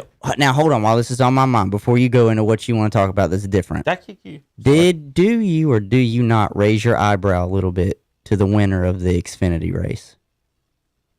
I don't know what happened. Wasn't he like 16 years old? He's 18. It was his first race. Yeah. It's Joe Gibbs' grandson. Mm-hmm. It's his father was the one that died. That was Joe Gibbs' son. When, this weekend or something? Or was it He a long won time it. ago? No. He was it J.D. Gibbs or the one that died a few years ago. Okay. It's his son. Won the race. First Xfinity race. He's 18 years old. His grandfather just so happens to be Joe Gibbs. And he wins the Xfinity race. But Jesse's daddy's Chad Little. He ain't won shit. Let's go, Jesse. No, Nah. listen. There's a difference between a guy that's been racing in Xfinity for a while and he gets his first win. And this is they call him up for one race and he wins it. Now, I'm not going to say maybe he's not talented. But damn, my Well, father... you can't get to the end of a race and not Right. be doing something good. My father and my girlfriend both raised their eyebrows super high, saying, me too, because I was like, come on. It's your first race, because he's been racing ARCA. And then your first race in the Xfinity, and you win that race? Come on now. There's a whole bunch more experienced drivers at the Xfinity level where I'm like, how did you beat them in your first ever Xfinity race? I don't know what to think about it. Because I know Who's cheating on you love conspiracies, and Right. so to me, when Put it I this saw, way, I I don't think for one second they wouldn't fix a race. I'm not gonna say that. Mm-hmm. I just don't know the evidence on that one to say whether they did or not, or no. I don't know enough at all Right. at all about it. But they have in the Like, past. if I- I know someone who used to work at one of the teams. I don't want to name the team, and I'm not gonna say he, she, or anything. That person said that at that point, now this is 25 years ago, is that NASCAR basically picked the winners of each race, and you got basically they would pick like 3 cars for the most part, and they'd put them in that order. You know, sometimes cars wreck, so you don't know, but for the most part, you know that's That's the who they'd ones- want to That's win. what they want because you got to, I used to think, listen, I'm a Jimmy Johnson fan. Do you think I think Jimmy winning 10, 11, or dominating Lowe's Motor Speedway for 10 years didn't have anything to do with that? Maybe. It might have. I can't say it didn't. Right. Your best track is Lowe's Motor Speedway? You're sponsored by Lowe's. Come on. Your team is here in Charlotte. Anyway, I knew, and what's bad, I knew I could go to the track, and there was a 50-50 chance Jimmy Johnson was going to win the race at Charlotte. So if I went to all 3 races in a year, I saw at least one Jimmy Johnson win. You could have bet money on them to win at least 3 times for Vegas, and probably would have come out at least once or twice. Yeah. So the whole fixing thing, I'm that don't surprise me at all. Maybe it did, maybe it did. I don't know if what I'm saying on that one. Is it that important of a thing for that kid to win for it to be fixed? Listen, I don't know. That's just kind of weird. Like, that's what I'm saying. I don't know, but at the same time, it's like your first race. Right. Your Joe Gibbs grandson. If Gibbs wants to put him in a car in 5 years, he's going to no matter what. I know that. Right. So I don't know. I just don't see a reason to do it right this second. I don't know enough about it. I don't know. It just made me raise my eyebrow. Go ahead. Indestructible cars. It's going to be tough. I don't know how they pull that one off. I'll tell you, I already know. I've seen an indestructible car. The issue is the federal government. You know what indestructible cars are made out of? I bet you don't. Talk about the whole thing. Steel. You can make almost every part of a car out of one thing, and it would be indestructible, or you can hit it with a hammer or sledgehammer, and it will not bend or dent. Steel. What is it? It's not carbon fiber. No. You ready? Tell me. Hemp. You can make a car, all the parts, almost 99% of the parts, out of hemp, and it will be indestructible. I had a professor in college who did video stuff. So he did documentaries back then. And that's when you really had to do, it wasn't digital editing. Right. I could film on anything. I had a real camera. I had videotape. He did all this stuff. So like he went across country interviewing these people, and this guy had made a car body out of hemp, and he showed us a video of them hitting it with hammers, and it was just like me hitting something in here, and like, did that break? No, my hand just bounced off of it. That's exactly what it looks like. But you know who bought the patents for all that? Who? Ford. You know who spends the most money on making cannabis and hemp illegal? The alcohol and paper industries. Well, I'm not surprised. Paper, you can make hemp. Think about it. I wonder why they lobby against those. So why would the alcohol industry lobby against another substance? Don't abuse their substance. Abuse ours. Because they know some people quit drinking and by smoking marijuana. And so this all, so it just goes back for years and years about the federal government. Ford buys these up to all these patents and stuff when they come across, and the fuels and everything. Like we actually have this stuff. It's been invented, but the federal government stuff won't let us. So you can have it so I want to say we need indestructible cars for everybody first of all, which would be basically like everybody basically would have a bumper car then for the most part. Nice. Why don't we it could be good. I've never understood why we don't make cars with little bumpers on them anyways for people to drive. Like it might not be appeasing, but Hunter said that. The insurance people aren't going to like that. Would Tiger Woods have broken his leg if we had that? Look, Hunter said that, and you laughed, Tanner. What did I write right there? Bumpers. My next thing is, why the hell are the cars not have bumpers on them like the bumper tracks? Not just people in general, but the NASCARs. Yes. No, you wouldn't have to make the car indestructible. Put the bumpers on them, and they're all about the the aerodynamics of it and everything. But still, surely God, some engineer could figure out something. And a correct bumper. For God's sakes, they figured out the halo on a Formula One car for it to still be aerodynamic, and it looks gaudy as shit. Would you not think that would ruin racing though if they put that on there? No. I'm a NASCAR fan. I want bumping. I want rubbing. I want hitting. I don't want us dodging each other in our little go-karts, not touching each other. So when I go to the go-kart, if you're in my way and you hit the brakes, think about it. If you're in a Formula One and you brake in front of me and I hit you, we're both screwed. Well, think about it, Tanner. When you go and whenever you race the go-karts, or whatever it is at like a little amusement park down in Myrtle Beach. If someone slams into the back of you because you went a little bit slower and they were coming around a turn and weren't paying attention, there's still a bumper on it because you guys don't go up in a fiery ball. I know, right? That's what I don't. Have you seen the videos of them actually blowing up though? Because I don't really want to see one of those videos. I would probably be scarred. I see a small child's arm fly up in the air. I will not be happy. All right. No, they jumped out of it before it caught on fire. Final couple things, news and notes. Did we talk about Tatis still the other day? Yeah, his I think we big did. contract We and talked how about- he's got so many strikeouts already in 1 year. Yeah, we did. Okay, that is 100% true. All right, I want to make sure that we had gotten to that. 'Cause I like that idea for Pujols thing, bumpers. That's we brought up. You like it? Don't I you? like that idea. Pujols. Let's make them be in convertibles too. The drivers driving convertibles? Yeah. Get that past the engineers. They do in Formula One and IndyCar. Yeah. So Pujols, His contract's running out. his wife announced his retirement. Listen, That's what everybody thought. I'm not one to talk about someone's wife, but he's got one that seems to always speak for him. Uh-huh. I'm pretty sure she was vocal at when he was leaving St. Louis, That's too. what I wanted to get at. And I think she's the reason they left St. Louis and not him. Mm-hmm.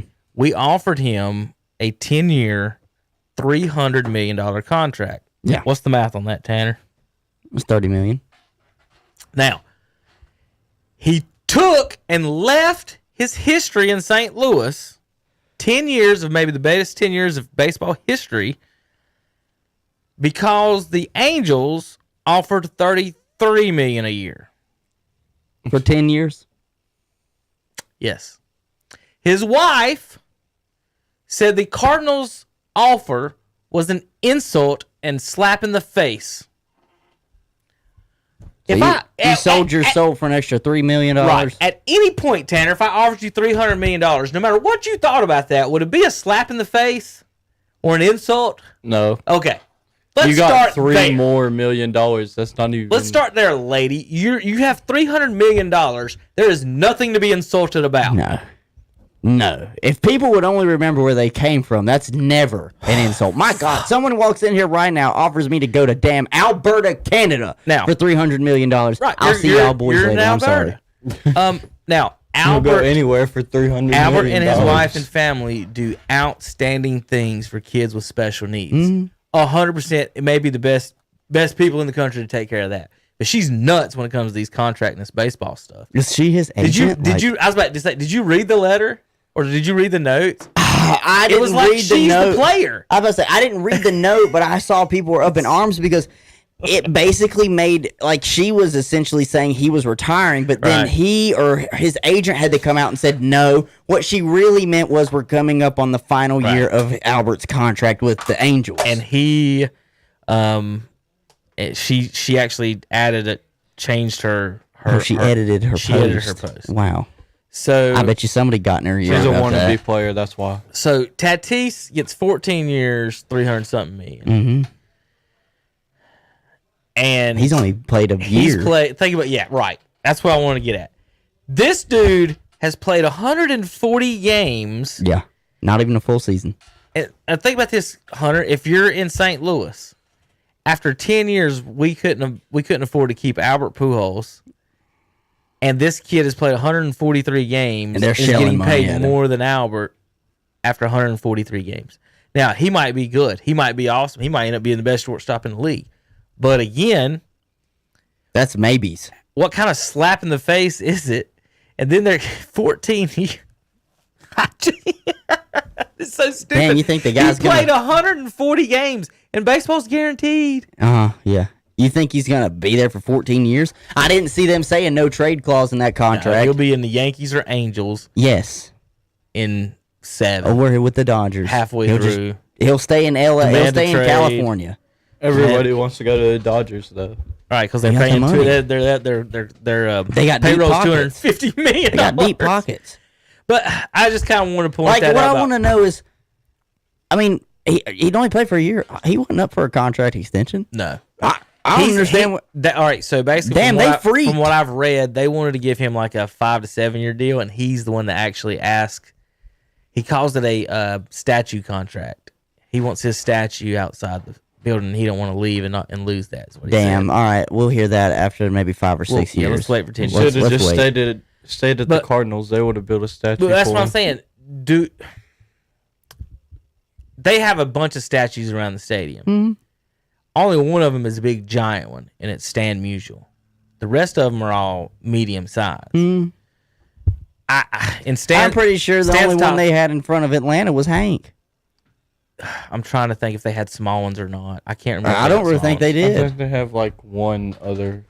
Because I St. know Louis is surrounded by. It does have statues, and they're probably. When I say small, it was stupid to say. They're probably life size. well, Like Stan I Musial was a. understand You that. understand what I mean? Like I Stan Musial understand. was a giant statue. The other ones are small. Albert could have had one if bigger. Albert stays there at 20, like so Stan's lefty, right? Mhm. You got him standing in front of the stadium. You put Albert right there, Yeah. and you've got a righty lefty gate to walk through of two of the best hitters in the history of the game, and he left over $3 million a year. $3 million a year. That's what 10% of your contract. Like, and that they called that an insult. And then he goes, and then he has injuries, and he doesn't play as well. And the Angels paid him more than the Cardinals ever did. And like they're doing with Trout, they're getting zero return on their investment. Question is, return question is whatsoever. now he's in his final year of his contract. What after? Right.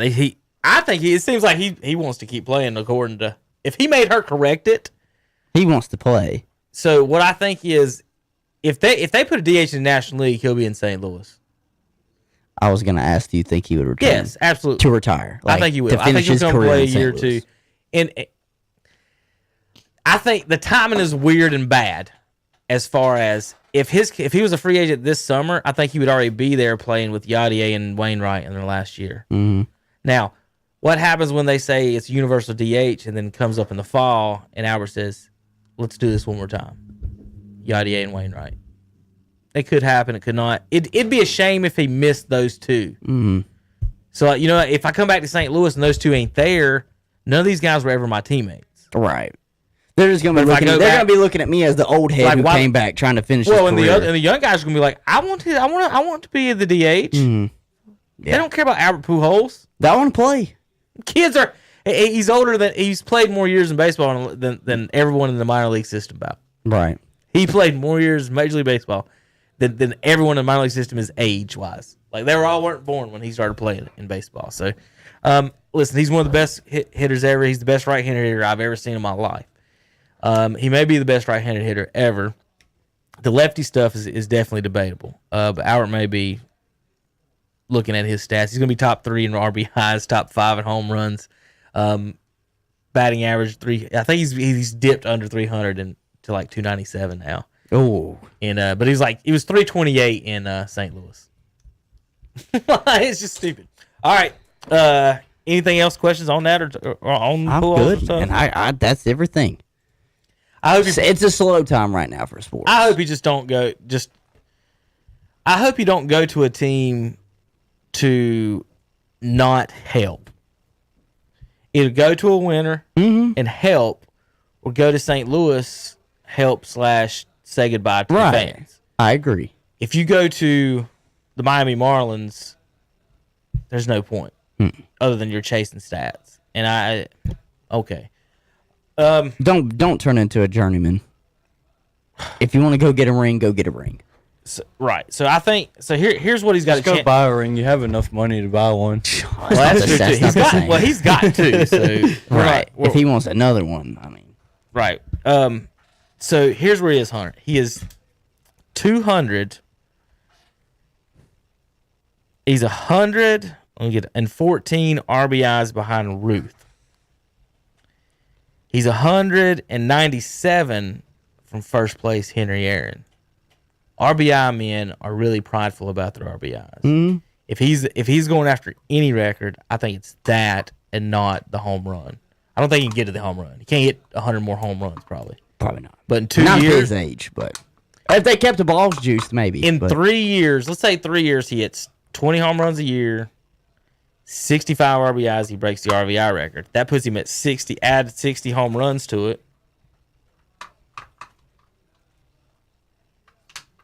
I think a lot of people are saying he wants to get to A-Rod. 60 home runs on Pujols puts him at 720, actually, past Babe Ruth. 3 years, 20 homers, 60 RBIs. He passes Babe Ruth in home runs and RBIs. It's doable. It's doable. It's doable, whether you want to or not. Albert Pujols' biggest thing, Tanner, and Hunter, is his feet. He's had foot problems, plantar fasciitis. That's well, age is gonna hit him, right. And you play 100, and you're standing on your feet in baseball. There's no. Well, the best thing for him would be if there's a DH position available. Somewhere. Right, I agree. Keep him off his feet and just let him bat. Cabrera is the next highest on the list in home runs. Pujols is 5th all time.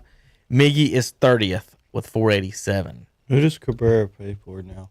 Is he still with the Tigers? I can't. I don't know. Or am I thinking of like 5-6 years ago? Trout He's went to like so many different teams, hasn't he? Yeah, Mike Trout is 149th. He's right behind Evan Longoria. And he's in front of 150. So let me get 151. There we go. Tim Salmon, who used to play for the Angels. That's a good comparison. Everybody, Tim Salmon's pretty good. All right, I know we got to get out of here. I just want to click on that. Batting average 299. Yeah, why ain't he the greatest Angel hitter of all time? All right, let's get out of here. Freddie Freeman at 240, 113 years. Who? Freddie Freeman. Yeah. He didn't play 13 years, has he? What is that 13? I don't know. Oh, that's how many. I don't know. This year's homer. Last year's homer. Strike homers. He hit 13. Does that sound about right? Home runs. Freddie Freeman. Last year? Yeah, in the 60 games. Oh, I think. Yeah, because Marcel Ozuna had like 19. I think that's what it was. All right, guys, thanks for tuning in. Shot Joxx, another show next Monday. ADCBroadcasting.com. Hunter Yancey, Kevin Hastings, Tanner Howard, Zach stopped in for a little bit. See you guys next time on KCC Broadcast.